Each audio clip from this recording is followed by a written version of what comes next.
Queridos irmãos e irmãs em Cristo, hoje nos reunimos em comunhão para refletir sobre as palavras da Escritura e buscar orientação divina em nossas vidas. O sermão que iremos ouvir é uma oportunidade de nos aproximarmos mais de Deus, de compreendermos Sua vontade e de fortalecermos a nossa fé. A bênção da garantia total. João escreveu para os crentes: estas coisas vos escrevi, que creem no nome do Filho de Deus. É digno de nota que todas as epístolas são assim escritas. Não são cartas para todos, são cartas para aqueles que são chamados a ser santos. Deve atingir alguns de vocês com admiração quando você abre a Bíblia e pensa como uma grande parte dela não é dirigida a você. Você pode lê-lo, e o Espírito Santo de Deus pode abençoá-lo graciosamente, mas não é dirigido a você. Você está lendo a carta de outro homem. Graças a Deus você tem permissão para lê-la, mas deseja ser contado com aqueles a quem é dirigida. Agradeça a Deus muito mais se alguma parte dela deve ser usada pelo Espírito Santo para a sua salvação. O fato de o Espírito Santo falar às igrejas e aos crentes em Cristo deve fazer você dobrar os joelhos e clamar a Deus para colocá-lo entre os filhos, para que este livro possa se tornar seu livro do começo ao fim, para que você possa ler preciosas promessas feitas a você. Este pensamento solene pode não ter atingido alguns de vocês. Deixe impressionar agora. Não é de admirar que certos homens não recebam as epístolas, pois não foram escritas para eles. Por que eles deveriam criticar as palavras que são dirigidas a homens de outra espécie deles? No entanto, não nos maravilhamos, pois sabíamos que seria assim. Aqui está um testamento e você começa a lê-lo, mas você não o acha interessante. Está cheio de palavras e termos que você não se dá ao trabalho de compreender. Porque não tem relação com você, mas se você, ao ler esse testamento, encontrar uma cláusula em que um spoiler é deixado para você, garanto-lhe que a natureza de todo o documento parecerá mudada para você. Você estará ansioso para entender os termos e certificar-se das cláusulas, e até desejará lembrar cada palavra da cláusula que se refere a você. Queridos amigos, que vocês possam ler o testamento de nosso Senhor Jesus Cristo como um testamento de amor a si mesmos, e então vocês o valorizarão além de todos os escritos dos sábios. Isso me leva a fazer a segunda observação, que como essas coisas são escritas para os crentes devem especialmente familiarizar-se com elas e pesquisar seu significado e intenção. João diz: estas coisas vos escrevi, que creem no nome do Filho de Deus. Eu te imploro, não deixe de ler o que o Espírito Santo teve o cuidado de escrever para você. Não é apenas João que escreve. John é inspirado pelo Senhor, e essas coisas foram escritas para você pelo Espírito de Deus. Preste atenção a cada palavra do que Deus enviou como sua própria epístola aos seus corações. Valorize as Escrituras. Lutero disse que ele não estaria no paraíso, se pudesse, sem a palavra do Senhor, mas com a palavra, que ele poderia viver no próprio inferno. Ele disse em outra ocasião que ele não iria tomar todo o mundo para uma folha da Bíblia. As Escrituras são tudo para o cristão, sua comida e sua bebida. O santo pode dizer: ó, como amo a tua lei. Se não podemos dizer isso, algo está errado conosco. Se perdemos nosso gosto pelas Sagradas Escrituras, estamos fora de condição e precisamos orar por saúde espiritual. Este é o ponto principal do meu sermão. Vamos agora entrar mais completamente em nosso assunto, notando, primeiro, que João escreveu com um propósito especial, e, então, afirmando, em segundo lugar, que devemos seguir esse propósito. Primeiro, John escreveu com um propósito especial. Os homens não escrevem bem, a menos que tenham algum fim na escrita. Sentar-se com papel e tinta diante de você, e tanto espaço para preencher, irá garantir uma escrita muito ruim. John sabia o que ele estava fazendo. Sua intenção e objetivo eram claros para sua própria mente, e ele nos diz quais eram. De acordo com o texto, o amado apóstolo tinha um propósito claro que se ramificou em 3. Para começar, João escreveu para que possamos desfrutar da plena certeza de nossa salvação. Estas coisas vos escrevi, que credes no nome do Filho de Deus, para que saibais que tendes a vida eterna. Muitos que creem no nome de Jesus não têm certeza de que têm vida eterna, eles apenas esperam que sim. Ocasionalmente, eles têm certeza, mas a alegria não é permanente. Eles são como o ministro de quem ouvi falar, que disse que se sentia seguro de sua salvação. Exceto quando o vento soprava do leste. É uma coisa miserável estar tão sujeito às circunstâncias como muitos estão. O que é verdade quando o vento está no suave sul ou no renascimento do oeste é igualmente verdade quando o vento não é bom para o homem nem para os animais. John não permitiria que nossa segurança variasse com o vidro do tempo, nem girasse com o catavento. Ele diz: estas coisas vos escrevi, para que saibais que tendes a vida eterna. Ele deseja que tenhamos a certeza de que somos participantes da nova vida e, portanto, a conhecemos a ponto de colher o fruto dourado de tal conhecimento e nos encher de alegria e paz por meio da fé. Falo com carinho para os mais fracos, que ainda não podem dizer que sabem que acreditaram. Não falo para a sua condenação, mas para a sua consolação. A certeza total não é essencial para a salvação, mas é essencial para a satisfação. Que você consiga de uma vez, de qualquer forma, você nunca ficará satisfeito em viver sem ele. Você pode ter total segurança. Você pode tê-lo sem revelações pessoais, é forjado em nós pela palavra de Deus. Essas coisas são escritas para que você possa tê-las, e podemos estar certos de que os meios usados pelo Espírito são iguais ao efeito que ele deseja. Sob a orientação do Espírito de Deus, João escreveu de modo a atingir seu fim por escrito. O que, então, ele escreveu com o intuito de nos fazer saber que temos vida eterna? Leia toda a epístola e você verá que tudo leva nessa direção, mas, no momento, não teremos tempo para fazer mais do que dar uma olhada neste capítulo. Ele começa assim: todo aquele que crê que Jesus é o Cristo é nascido de Deus. Você acredita que Jesus é um ungido de Deus? Ele é tão para você? Ele é ungido como seu profeta, sacerdote e rei? Você já percebeu sua unção para colocar sua confiança nele? Você recebe Jesus como designado por Deus para ser o mediador, a propiciação pelo pecado, o salvador dos homens? Nesse caso, você nasceu de Deus. Como posso saber disso? Brethren, nossa evidência é o testemunho do próprio Deus como aqui registrado. Não precisamos de outra testemunha. Suponha que um anjo dissesse a você que você nasceu de Deus. Isso seria um testemunho mais seguro do que a infalível Escritura? Se você acredita que Jesus é o Cristo, você é nascido de Deus. João declarou assim positivamente a verdade, para que você saiba que tem a vida eterna. Pode algo ser mais claro do que isso? O espírito amoroso de João o leva a dizer: todo aquele que ama ao que o gerou, ama também ao que dele é gerado. Você ama a Deus? Você ama seu Filho unigênito?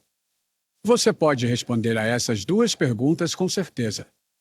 Conheci uma querida mulher cristã que às vezes dizia: sei que amo Jesus, mas meu medo é que ele não me ame. A dúvida dela costumava me fazer sorrir, pois nunca poderia ter me ocorrido. Se eu o amo, sei que é porque ele me amou primeiro. O amor a Deus em nós é sempre a obra do amor de Deus por nós. Jesus nos amou e se entregou por nós, portanto, nós também o amamos. O amor a Jesus é um efeito que prova a existência de sua causa. Você ama Jesus? Você sente prazer nele? O nome dele é música para seus ouvidos e mel para sua boca? Você adora ouvi-lo elogiado? Ah, queridos amigos, sei que para muitos de vocês um sermão cheio de seu querido nome é como um banquete real, e se não há Cristo em um discurso, ele é vazio e vão e vazio para você. Não é assim? Se você realmente ama aquele que o gerou e aquele que dele é gerado, então esta é uma das coisas que está escrito para que saibais que tendes a vida eterna. João prossegue dando outra evidência. Nisto sabemos que amamos os filhos de Deus, quando amamos a Deus e guardamos os seus mandamentos. Você ama a Deus? E você ama seus filhos? Ouça outra palavra do mesmo apóstolo. Nós sabemos que já passamos da morte para a vida, porque amamos os irmãos. Isso pode parecer uma evidência muito pequena, mas posso garantir que muitas vezes foi um grande conforto para minha alma. Eu sei que amo o irmão. Posso dizer ao meu Senhor: há um cordeiro entre o teu rebanho, eu desdenharia de se alimentar. Eu alegraria e confortaria o menor de seu povo. Bem, então, se eu amo o irmão mais velho. Se amo os bebês, amo o pai, e sei que passei da morte para a vida. Irmãos, levem esta evidência para casa com toda a sua força. É conclusivo. João disse: nós sabemos que já passamos da morte para a vida. Porque amamos os irmãos, e ele não teria falado tão positivamente se não fosse mesmo assim. Irmãos, nunca se contentem com confortos sentimentais. Coloque seus pés firmemente sobre a rocha dos fatos e da verdade. A verdadeira segurança cristã não é uma questão de adivinhação, mas de precisão matemática. É capaz de prova lógica e não é rapsodia ou ficção poética. O Espírito Santo nos diz que, se amarmos os irmãos, passamos da morte para a vida. Você pode dizer se ama os irmãos, como tais, por amor a seu mestre e pela verdade que está neles. E se você pode verdadeiramente dizer que assim os ama, então você pode saber que tem a vida eterna. Nosso apóstolo nos dá mais uma evidência. Este é o amor de Deus. Que guardemos os seus mandamentos, e os seus mandamentos não são graves. Obediência é o grande teste de amor. Se você está vivendo de acordo com sua própria vontade, e não presta homenagem a Deus, você não é dele. Se você nunca pensa no Senhor Jesus como seu mestre, nunca reconhece as reivindicações de Deus e nunca deseja ser obediente à sua vontade, você não possui a vida eterna. Se você deseja ser obediente e prova esse desejo por meio de suas ações, então você tem a vida divina dentro de você. Julguem a si mesmos. O teor de sua vida é obediência ou desobediência? Pela fruta você pode testar a raiz e a seiva. Mas observe que essa obediência deve ser alegre e voluntária. Sem dúvida, alguns por um tempo obedecem aos mandamentos de Deus de má vontade. Eles não gostam deles, embora se curvem a eles. Eles se preocupam e gruem por causa das restrições da piedade, e isso prova que eles são hipócritas. O que você deseja fazer, você praticamente está fazendo aos olhos de Deus. Se pudesse haver algo como santidade imposta a um homem, seria impiedade. Ao meu ouvinte, pode ser que você não possa cair em uma certa linha de pecado, mas se pudesse, você faria. Seus desejos mostram o que você realmente é. Ouvir falar de Cristo, um povo, assim chamado, que vai a divertimentos pecaminosos, apenas, como dizem, para desfrutar um pouco de prazer. Bem, vamos ver onde você está. Onde está o seu prazer, está o seu coração. Se você gosta dos prazeres do mundo, você é do mundo, e com o mundo você será condenado. Se os mandamentos de Deus são penosos para você, então você é um rebelde de coração. Os súditos leais deleitam-se com a lei real, seus mandamentos não são penosos. Eu disse a alguém que veio para se juntar à igreja outro dia, suponho que você não é perfeito. A resposta foi, não, Senhor, eu desejo que eu pudesse ser. Eu disse, e se você fosse? Oh, então, disse ela, isso seria o paraíso para mim. Assim seria para mim. Nós nos deleitamos na lei de Deus segundo o homem interior. Oh! Se pudéssemos obedecer perfeitamente em pensamento, palavra e ação. Esta é a nossa visão do céu. Assim, nós cantamos, lá veremos seu rosto, e nunca, nunca pecaremos, lá dos rios de sua graça beba prazeres sem fim. Quase não pediríamos para nos livrar da tristeza, se pudéssemos nos livrar do pecado. Nós suportaríamos qualquer encargo alegremente se pudéssemos viver sem mancha, seremos também sem dor. Seus mandamentos não são penosos, mas são caminhos de prazer e paz para nós. Você sente que ama os caminhos de Deus, que deseja a santidade e a segue com alegria. Então, queridos amigos, vocês têm vida eterna, e estas são as evidências seguras disso. Obediência. Santidade, prazer em Deus nunca entraram no coração humano, exceto por uma mão celestial. Onde quer que sejam encontrados, eles provam que o Senhor implantou a vida eterna, pois são preciosos demais para serem enterrados em uma alma morta. João então menciona 3 testemunhas. Agora, queridos ouvintes, vocês sabem alguma coisa sobre essas 3 testemunhas? Há 3 que dão testemunho na terra, o Espírito, e a água, e o sangue, e estes 3 concordam em um. Você conhece o Espírito? O Espírito de Deus te vivificou, te mudou, te iluminou, te santificou? O Espírito de Deus habita em você? Você sente seus impulsos sagrados? Ele é a essência da nova vida dentro de você? Você sabe que ele está vestindo você com sua luz e poder? Nesse caso, você está vivo para Deus. Em seguida, você conhece a água, o poder purificador da morte de Cristo? O Senhor crucificado crucifica seus pecados? A ideia é aplicada a você para remover o poder do pecado? Você agora deseja aperfeiçoar a santidade no temor de Deus? Isso prova que você tem vida eterna. Você também conhece o sangue? Esta é uma época miserável, em que os homens pensam pouco no sangue precioso.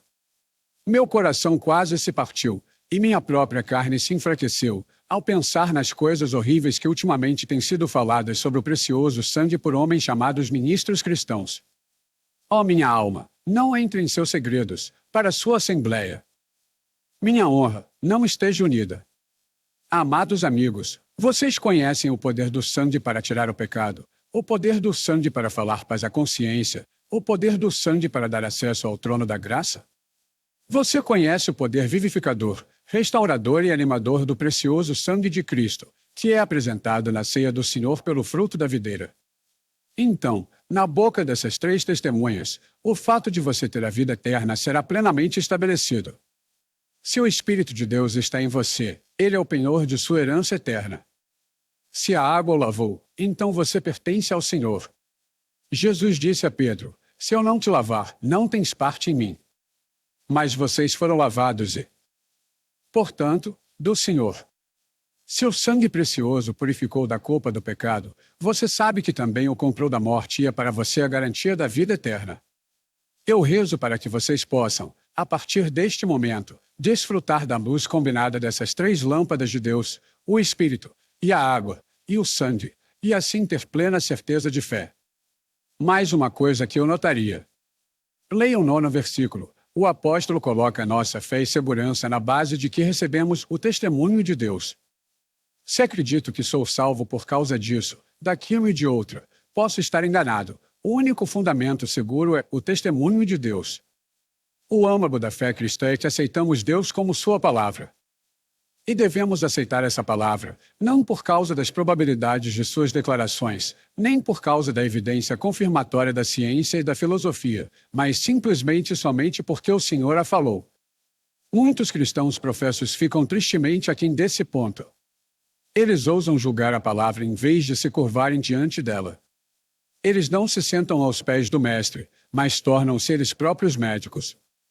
Agradeço a Deus por acreditar em tudo que Deus falou, quer eu consiga ver a razão ou não. Para mim, o fato de a boca de Deus ter falado substitui todo argumento, seja a favor ou contra. Se Jeová diz isso, é assim. Vocês aceitam o testemunho de Deus? Se não, vocês o fizeram mentiroso. E a verdade não está em vocês, mas se vocês receberam as testemunhas de Deus, então este é o seu testemunho, que ele nos deu a vida eterna, e esta vida está em seu Filho. Eu digo novamente, se a sua fé está na sabedoria dos homens, e é baseada na inteligência de um pregador, vocês irão falhar, mas se estiver na segura palavra do Senhor, permanecerá para sempre, e isso pode ser para vocês um sinal especial de que tem vida eterna.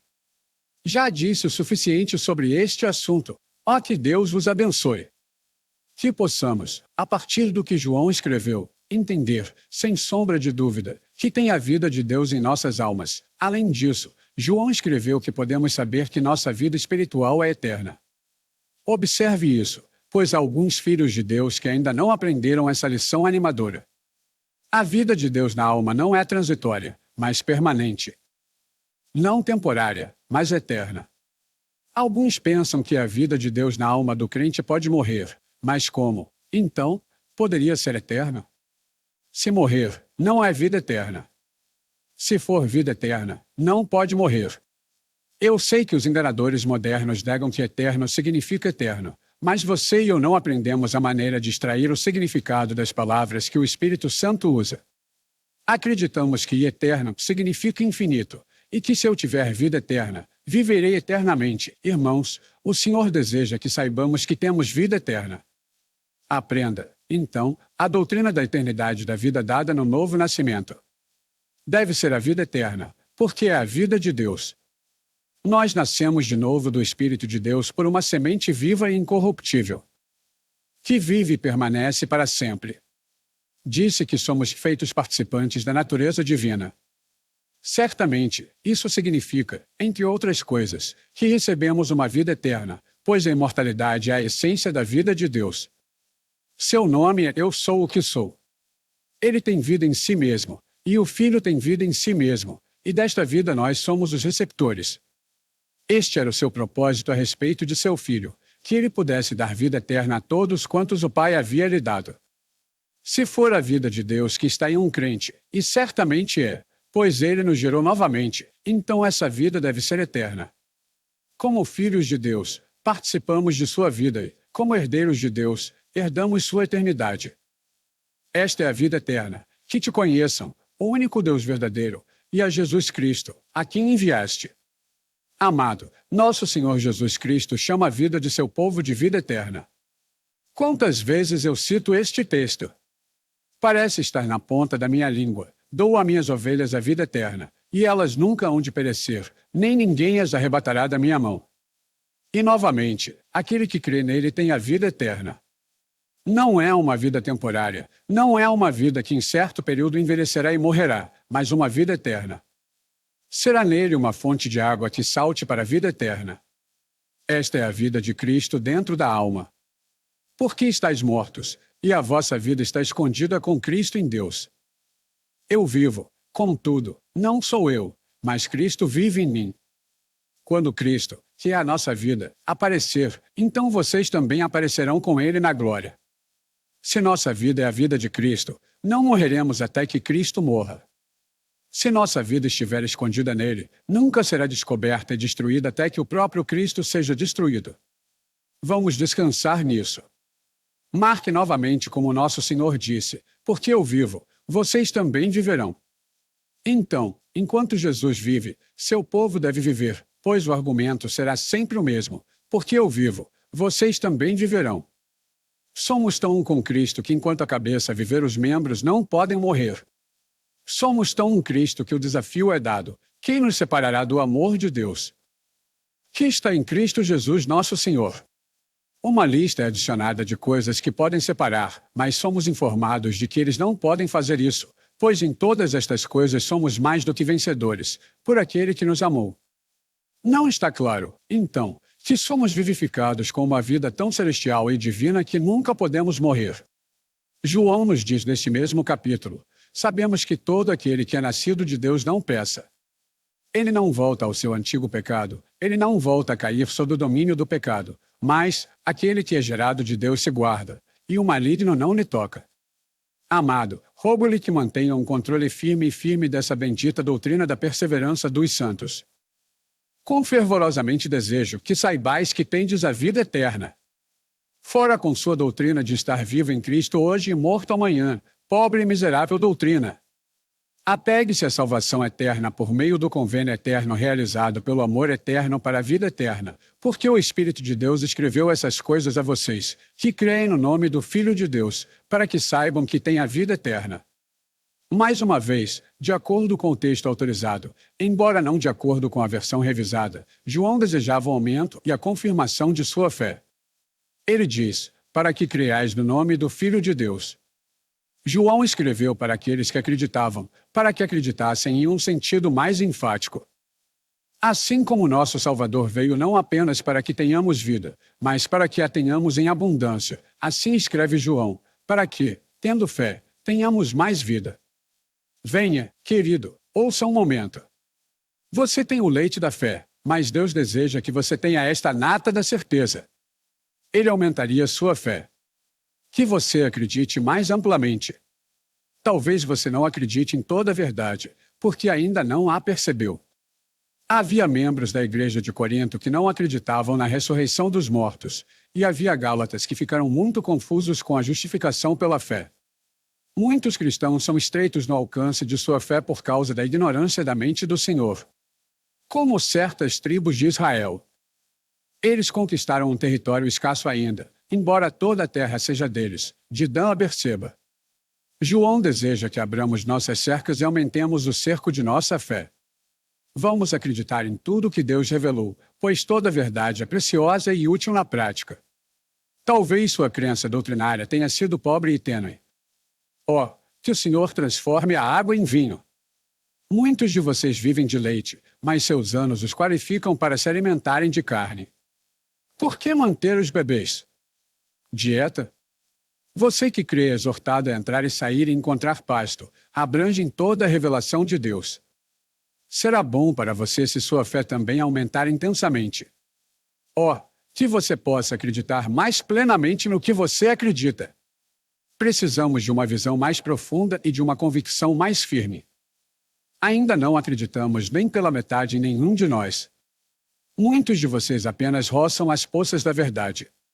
Abençoada é a asa que roça a superfície do rio da vida, mas infinitamente mais abençoado é mergulhar em suas profundezas. Este é o desejo de João para você, que você acredite de todo o coração, alma e força. Ele deseja que você acredite mais constantemente, para que possa dizer: meu coração está firme, ó Deus, meu coração está firme, cantarei e louvarei. Nem sempre é assim conosco. Às vezes, temos coração de galinha. Nós representamos o homem hoje e o rato amanhã. Senhor, tem piedade de nós, somos um povo inconsistente, inconstante como o vento. O Senhor deseja que permaneçamos sempre nele com forte e poderosa confiança, arraigados e edificados nele. Ele deseja que confiemos incessantemente. Alguns podem acreditar em pequenas coisas. Que confiança ilimitada no Deus infinito! Precisamos mais de uma fé ousada, a fé para fazer e ousar. Frequentemente vemos o caminho do poder, mas não temos a fé que seria igual a ele. Veja Pedro caminhando sobre o mar. Não aconselho nenhum de vocês a experimentá-lo, nem Nosso Senhor aconselhou Pedro a fazê-lo. Faremos muito bem se andarmos retamente sobre a terra.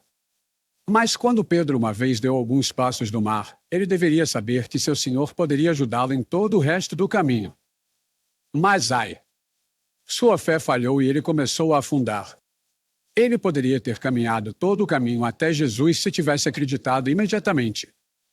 O mesmo acontece conosco. Nossa fé é boa o suficiente para um surto, mas carece de resistência. Que Deus nos dê a acreditar, para que possamos não apenas tropeçar em uma ou duas ondas, mas caminhar sobre as águas até o fim. Se o Senhor lhe ordenar, você pode passar pelo fogo e não se queimar, pelas enchentes e não se afogar. Essa fé destemida, descuidada e vitoriosa que o Senhor opera em nós. Precisamos também ter nossa fé aumentada no sentido de se tornar mais prática. Algumas pessoas têm uma nova fé excelente, tão bonita quanto o atiçador brilhante na sala de estar, e igualmente inútil. Queremos uma fé diária, não para olhar, mas para usar. Irmãos e irmãs, precisamos de fé para o kitchen e a despensa, bem como para a sala de estar e o conservatório. Precisamos da fé na oficina, bem como na fé na reunião de oração. Precisamos de fé nas coisas comuns da vida e nas provações da morte. Poderíamos fazer com menos tinta se tivéssemos mais energia. Precisamos de menos verniz e mais veracidade.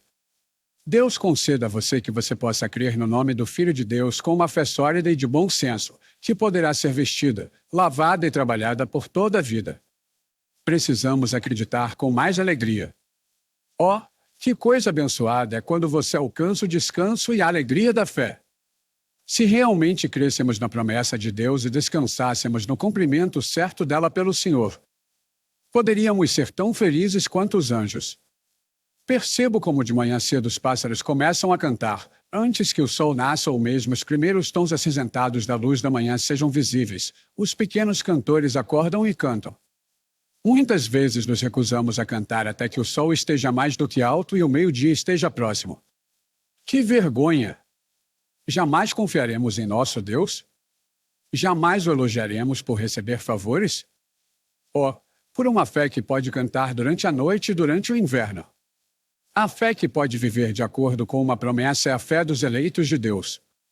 Você nunca desfrutará do céu abaixo até que você acredite sem vacilar. O Senhor lhe deu essa fé, segunda. Assim, passei pela minha primeira cabeça, e usei quase o tempo todo. Devo agora empurrar de pique, como os velhos soldados costumavam dizer. Devemos conduzir nosso ensino para casa. O propósito que João tinha em sua mente, devemos seguir low-up. Se ele queria que soubéssemos que temos vida eterna, irmãos e irmãs, procuremos sabê-lo. A palavra de Deus foi escrita para este propósito. Vamos usá-lo para seu fim adequado. Todas essas escrituras foram escritas para podermos acreditar que Jesus é o Cristo e que, crendo, podemos ter vida por meio do seu nome. Este livro foi escrito para você que acredita, para que saiba que acredita. Você tolerará que suas Bíblias sejam um fracasso para você? Você viverá em perpétuo questionamento e dúvida? Nesse caso, o livro perdeu sua marca para você. A Bíblia é enviada para que você tenha plena certeza de sua posse da vida eterna, não sonhe. Portanto, que será presunçoso de sua parte aspirar a isso. Nossa consciência nos diz que devemos buscar a plena certeza da salvação. Não pode ser certo sermos filhos de Deus e não conhecermos nosso próprio Pai. Como podemos nos ajoelhar e dizer, Pai nosso que estás nos céus, se não sabemos se Ele é nosso Pai ou não? Uma vida de dúvida não tenderá a ser uma vida de falsidade? Não podemos estar usando uma linguagem que não é verdadeira para nossa consciência? Você consegue cantar hinos alegres que temem não serem verdadeiros para você? Você vai adorar quando seu coração não sabe que Deus é o seu Deus? Até que o espírito de adoção permita que você grite, Abba. Pai, onde está o seu amor por Deus? Você pode descansar? Você ousa descansar, enquanto é uma questão se você é salvo ou não. Você pode ir para casa jantar hoje e saborear sua refeição, enquanto há uma pergunta sobre a vida eterna de sua alma? Oh, não seja tão temerário a ponto de correr riscos nesse assunto. Eu rezo para você, certifique-se de trabalhar para a eternidade. Se você deixar alguma coisa na incerteza, deixe que diga respeito ao seu corpo ou propriedade, mas não à sua alma. A consciência ordena que você procure saber se tem a vida eterna, pois sem esse conhecimento muitos deveres serão impossíveis de cumprir. Muitas passagens que não posso citar esta manhã incitam você a este dever. Você não está convidado a fazer sua vocação e eleição firmes? Não és 1000 vezes exortado a te alegrar no Senhor e a dar graças continuamente, mas como você pode se alegrar se a obscura suspeita o persegue de que talvez, afinal, você não tenha a vida de Deus? Você deve resolver essa questão, ou não poderá descansar no Senhor e esperar pacientemente por Ele. Venham, irmãos e irmãs, eu imploro que, ao seguirem as Escrituras e obedecerem aos preceitos do Senhor, obtenham a certeza sem a qual não podem obedecê-los. Ouça, ao encerrar, esta massa de razões pelas quais cada crente deve procurar saber que tem vida eterna. Aqui estão eles. A certeza da sua salvação lhe trará a paz de Deus, que excede todo o entendimento. Se você sabe que está salvo, pode sentar-se na pobreza, ou doente, ou sob calúnia, e se sentir perfeitamente contente. A certeza total é o coenor entre as joias com que o noivo celestial adorna sua esposa. A certeza é uma montanha de especiarias, uma terra que mana leite e mel. Ser o possuidor garantido da vida eterna é encontrar um paraíso sob as estrelas, onde as montanhas e as colinas começam a cantar diante de você. A segurança total às vezes transborda em cataratas de deleite. A paz flui como um rio, aqui e ali, salta em cascatas de alegria estática. Há estações quando a planta da paz está em flor, e, em seguida, ela lança um perfume como o de mirra e cássia. Oh, que bem-aventurança do homem que sabe que tem a vida eterna! Às vezes, somente em nosso quarto, quando desfrutamos dessa certeza, rimos abertamente, pois não poderíamos evitar. Se alguém tivesse se perguntado por que um homem ri sozinho, poderíamos ter explicado que não foi nada de ridículo que nos tocou, mas nossa boca se encheu de risos porque o Senhor havia feito grandes coisas por nós, pelo que ficamos felizes. Aquela religião que não deixa suor na mesa é uma governanta mesquinha. Não me surpreende que algumas pessoas desistam de sua religião faminta. Dificilmente vale a pena mantê-la. O Filho de Deus que sabe que tem vida eterna vai à escola, embora tenha muitas férias. E ele antecipa o dia de sua ida para casa, quando verá a face de seu amado para sempre. Irmãos, a plena certeza nos dará o resultado pleno do Evangelho. O Evangelho deve nos tornar santos, e assim será quando estivermos em plena posse dele. O Evangelho deve nos separar do mundo, o Evangelho deve nos fazer levar uma vida celestial aqui embaixo, e assim será se bebermos grandes goles dele, mas se tomarmos apenas um gole de vez em quando, não lhe daremos chance de desenvolver seu projeto em nós. Não reme ao longo da margem da água da vida, mas primeiro mergulhe até os joelhos, e então apresse-se a mergulhar nas águas para nadar. Cuidado com o contentamento com graça superficial. Prove o que a graça de Deus pode fazer por você, entregando-se ao poder dele. A segurança total dará ao homem um zelo grato pelo Deus que ama. Essas são as pessoas que irão ao combo por causa de Jesus, pois sabem que são dele. Essas são as pessoas que darão tudo por Cristo, pois Cristo é deles. Essas são as pessoas que suportarão o desprezo, a vergonha e a deturpação por causa da verdade, pois sabem que têm vida eterna. Estes são os que continuarão pregando e ensinando, gastando e trabalhando, porque deles é o reino dos céus, e eles o sabem. Os homens farão pouco pelo que duvidam e muito pelo que acreditam. Se você perdeu seu título de propriedade e você não sabe se sua casa é sua ou não, você não vai gastar muito em reparos e ampliações. Quando sabemos que o céu é nosso, ficamos ansiosos para nos preparar para isso. A garantia total encontra combustível para o zelo se alimentar. Isso também cria e mantém a paciência. Quando sabemos que temos vida eterna, não nos preocupamos com as provações desta vida passageira. Eu poderia apontar para os irmãos aqui nesta manhã, e poderia mencionar as irmãs em casa, que me surpreendem por sua resistência à dor e fraqueza. Isso eu sei a respeito deles, que eles nunca têm dúvida sobre seu interesse por Cristo. E por esta causa eles são capazes de entregar-se nas mãos queridas que foram perfuradas por eles. Eles reconhecem sua pertença ao Senhor e, por isso, afirmam, faça o que bem entender. Uma criança cega estava nos braços de seu pai, quando um estranho entrou na sala e a levou imediatamente para longe de seu pai. Mesmo assim, a criança não chorou nem protestou. Seu pai perguntou, Johnny, você está com medo?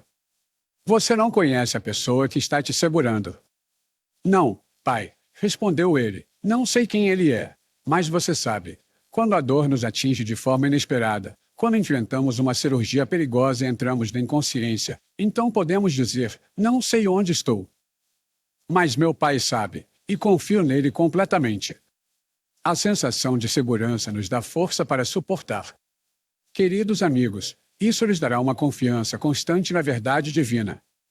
Para aqueles que estão em dúvida sobre sua salvação, espero que o Senhor os impeça de negar sua fé, mas aqueles que têm uma fé firme nunca a abandonarão.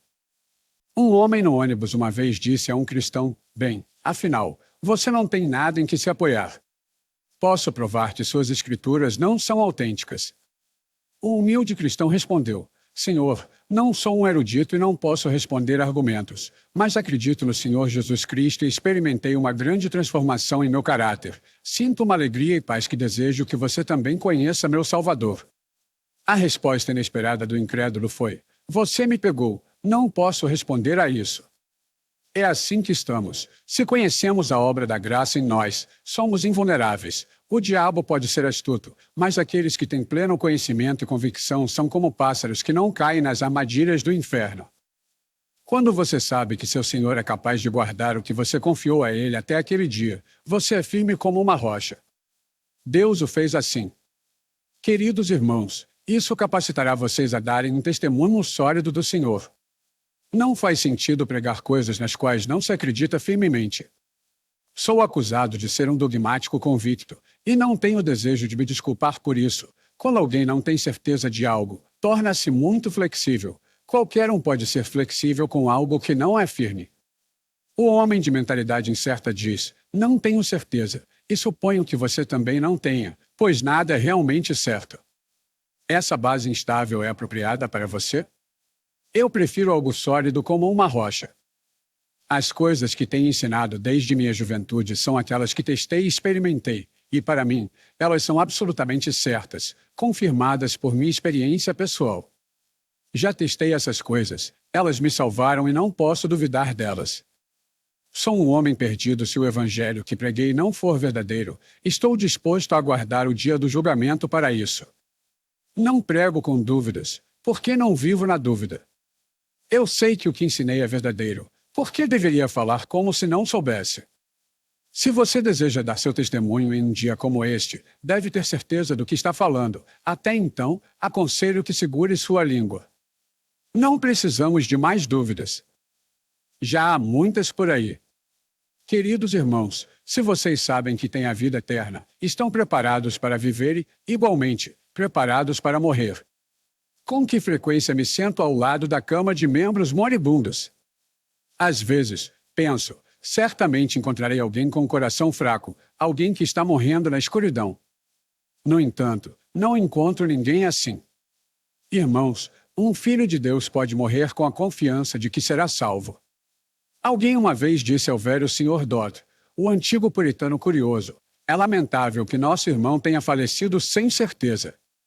Você duvida de sua segurança? Não, respondeu o velho Sr. Dodd, não duvido da segurança daquele que... Quando estava morrendo, exclamou, meu Deus, por que me abandonaste? Como já mencionamos, a plena segurança não é essencial para a salvação. No entanto, gostaria de pedir que observem isto, ao longo de todos esses anos, em cada situação em que visitei nossos irmãos e irmãs à beira da morte, sempre os encontrei partindo com certeza e esperança de ver o rosto de seu Senhor na glória. Muitas vezes me maravilhei com o fato de que isso aconteceu sem exceção, e me glorifico nisso. Com frequência, eles me dizem, nos alimentamos com uma comida tão rica que podemos ser fortes no Senhor.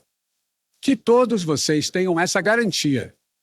Que os pecadores comecem a crer em Jesus. E que os santos creiam com ainda mais firmeza, por amor a Cristo. Amém. Obrigado. Te convido a inscrever-se em nosso canal para mais conteúdos inspiradores.